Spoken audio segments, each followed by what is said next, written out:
السلام علیکم ورحمۃ اللہ وبرکاتہ۔ ہم لوگ جب جمعہ کی نماز کے لیے جاتے ہیں اور جمعہ کے خطبے کے دوران امام جب دعا کرتا ہے تو کیا اس وقت ہمیں ہاتھ اٹھانا چاہیے؟ نبی اکرم صلی اللہ علیہ وسلم نے بعض وقت دعا کے لیے ہاتھ اٹھائے ہیں اور بعض وقت آپ نے ہاتھ نہیں اٹھائے ہیں۔ جمعہ کا خطبہ انہی موقعوں میں شامل ہے جب آپ نے دعا کے وقت جو ہے ہاتھ نہیں اٹھایا۔ اسی طرح صحابہ کرام رضی اللہ عنہم سے بھی ثابت نہیں ہے کہ وہ خطبے کے دوران امام کی دعا سن کر ہاتھ اٹھاتے ہوں، سوائے صلاۃ الاستسقاء یعنی جو بارش کی نماز ہوتی ہے اس موقع پر ہاتھ اٹھایا ہے۔ تو اگر نبی اکرم صلی اللہ علیہ وسلم نے اور صحابہ کرام نے ایسا نہیں کیا تو ہمیں بھی نہیں کرنا چاہیے۔ لیکن کچھ صحابہ نے تو جمعہ کے خطبے میں دعا کے دوران ہاتھ اٹھانے پر ناراضگی کا بھی اظہار کیا۔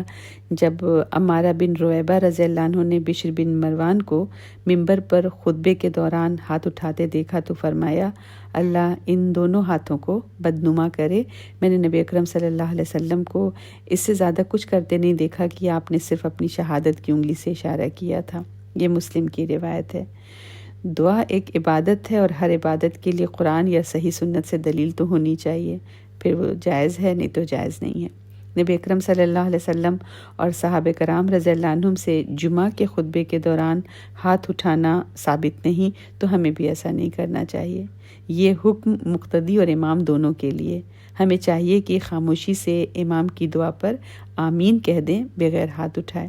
امام نووی رحمۃ اللہ علیہ فرماتے ہیں، یہ حدیث اس بات کی دلیل ہے کہ سنت یہ ہے کہ جمعہ کے خطبے کے دوران ہاتھ نہ اٹھائے جائیں۔ شیخ ابن باز رحمۃ اللہ علیہ فرماتے ہیں، جمعہ یا عید کے خطبے میں امام یا مقتدی کے لیے ہاتھ اٹھانا شریعت میں نہیں ہے، بلکہ سنت یہ ہے کہ خطبہ غور سے سنا جائے اور امام کی دعا پر خاموشی سے آمین کہہ دیا جائے، آواز بلند نہیں کی جائے۔ البتہ اگر امام خطبے میں بارش کی دعا کرے، جمعہ ہے اور جمعہ میں بارش کی بھی دعا ہو رہی ہے، تو اس وقت ہاتھ اٹھانے کی اجازت ہے، کیونکہ نبی اکرم صلی اللہ علیہ وسلم نے اس موقع پر ہاتھ اٹھائے تھے۔ یعنی جب بھی جمعہ ہو یا غیر جمعہ ہو اور استسقاء پڑھی جائے تو پھر وہاں پہ ہاتھ اٹھانے کی اجازت ہے، کیونکہ نبی اکرم صلی اللہ علیہ وسلم نے ہاتھ اٹھایا ہے استسقاء کے موقع پر۔ واللہ اعلم بالصواب۔